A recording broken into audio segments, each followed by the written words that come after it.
এই রকম মাছ যদি আপনি নিজ হাতে পুকুর থেকে ধরতে পারেন, এর চেয়ে আনন্দের অনুভূতি আর কি হতে পারে। তো এই মাছগুলো কিভাবে ধরা হয় পুরো প্রসেসটি এই ভিডিওতে দেখবো আজকে। তো 7-8 দিন আগে আমাদের পুকুরে কিছু প্লাস্টিকের পাইপ ফেলে রেখেছিলাম মাছ ধরার উদ্দেশ্যে। তো দেখা যাক আজকে সেই পাইপ থেকে কি রকম মাছ পাই আমরা।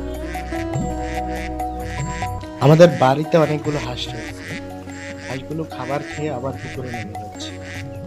পুকুরে হাঁসের যে সাঁতার কাটার দৃশ্য, সেই মনোমুগ্ধকর দৃশ্য একমাত্র আপনি গ্রামেই দেখতে পাবেন।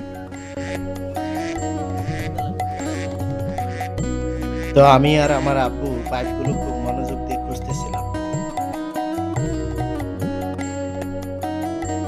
পাইপগুলোকে খুব সতর্কতার সহিত খুঁজতে হয়, কারণ একটু নড়াচড়া খেলেই মাছ দৌড়ে পালিয়ে যাবে।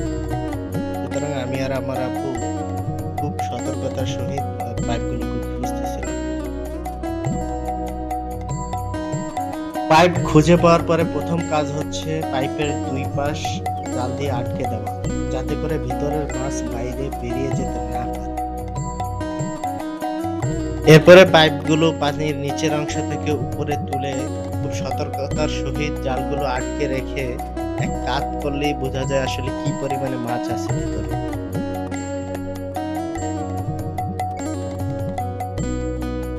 এরপর আমরা আস্তে আস্তে পাইপগুলোকে পাড়ে নিয়ে আসি মাছগুলোকে পাইপ থেকে বের করার জন্য।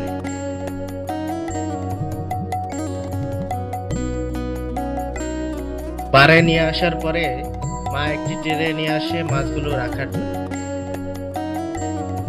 এবার একটা পাশ কাত করে চালটা সরিয়ে নিলেই মাছগুলো পড়বে। দেখা যাক কি মাছ পাওয়া যায়। ওয়াও, অসাধারণ অসাধারণ, এতগুলো মাছ উঠবে এক্সপেক্টই করিনি।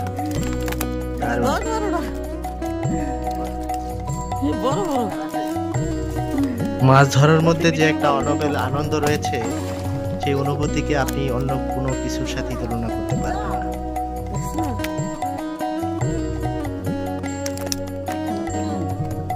নিজ হাতে পুকুর থেকে এতগুলো মাছ ধরার অনুভূতি ভাষায় প্রকাশ করার মতো না।